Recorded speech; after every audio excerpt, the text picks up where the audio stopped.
Hi, and welcome to iComputer. My name is Jesse, and I will be performing a 27-inch iMac take-apart. Some of the tools that you're going to want to have are some decent suction cups for the LCD, and a very, very fine, thin profile guitar pick. You definitely want something thinner than usual, so something that's kind of more pliable. And we're going to take this guitar pick. The first thing we're going to do is we're going to cut the adhesive that's in between the aluminum and the glass. And you're only going to go in about a fingernail's length. You don't want to go in all the way. And I'll just start here on the right. And we're just going to slide it right here underneath the glass between the aluminum. And we'll begin to just roll this guitar pick all the way through, and it's not very difficult. You'll feel the adhesive coming apart. I've already gone up this one side, so if it feels like I'm going fast, then it's because it's already been done once. Alright, and we're just going to go across the top here. On the top hand, right hand side, there are some the Bluetooth and Wi-Fi cables. They sit a little lower, so you can definitely go across them here. The only spot that you'll have to be careful is when you're running it through behind the camera in the glass. Now the camera sits inside of the aluminum. It does not adhere to the front of the glass. So just be careful when you're going through not to knock it off or destroy the camera. You can see the guitar pick, sometimes it's it's going right in between. Alright. And I'll just continue to remove that adhesive. And then rolling fashion works, or pushing and sliding. And I'll just kind of work my way down here to the corner.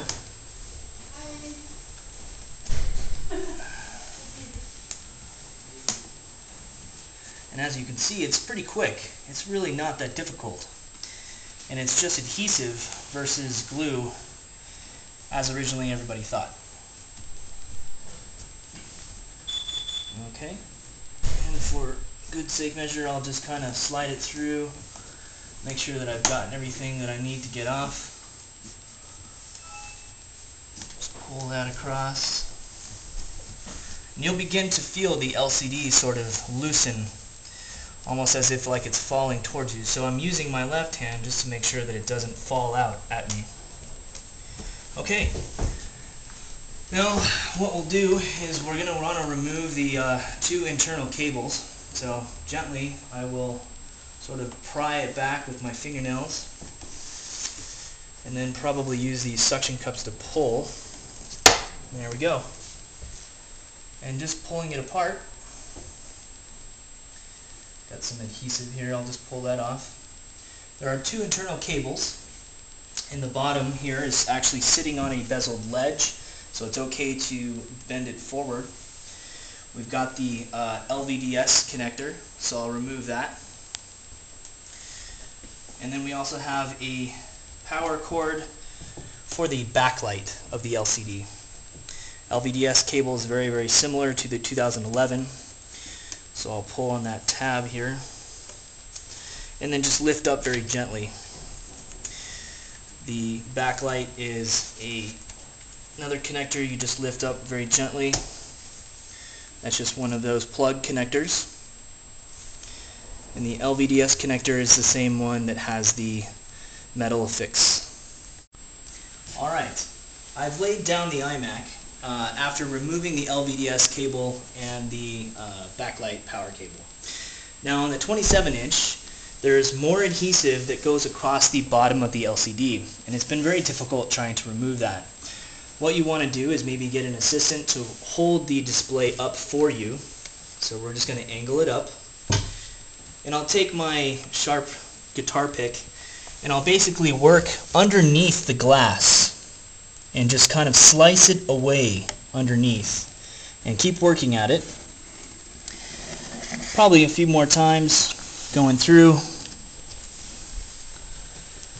Once that is sliced away from the bottom, the LCD will then lift up very gently off of the aluminum casing, like so.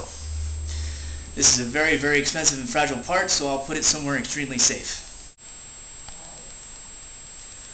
Once you have the 27-inch display removed, go ahead and remove the rest of the excess adhesive tape from the bezel. That'll probably take a while. You want to have a nice fresh surface to relayer some more adhesive after the repair is complete and you're putting back on the LCD. Taking a look at the internal components, we've got the main system fan, the speakers, hard drive, the power supply for the unit, and the logic board. Today, our customer is upgrading their hard drive, so we'll be removing the hard drive. All of the internal screws of the iMac 27-inch use a Torx 10 screwdriver. So we'll begin to remove the left speaker to gain access to the hard drive for replacement.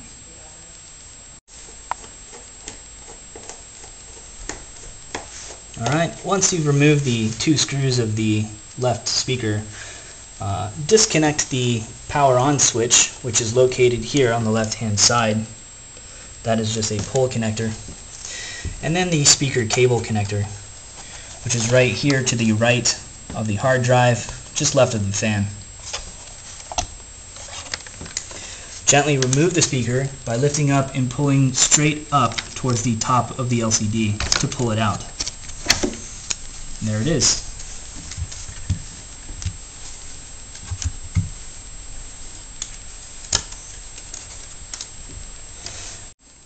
I'll then begin to remove the hard drive.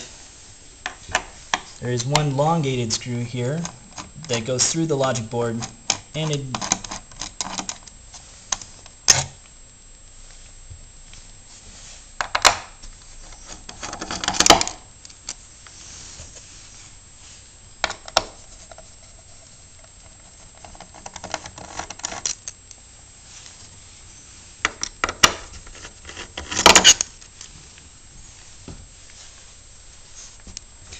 I'll then lift gently up on the hard drive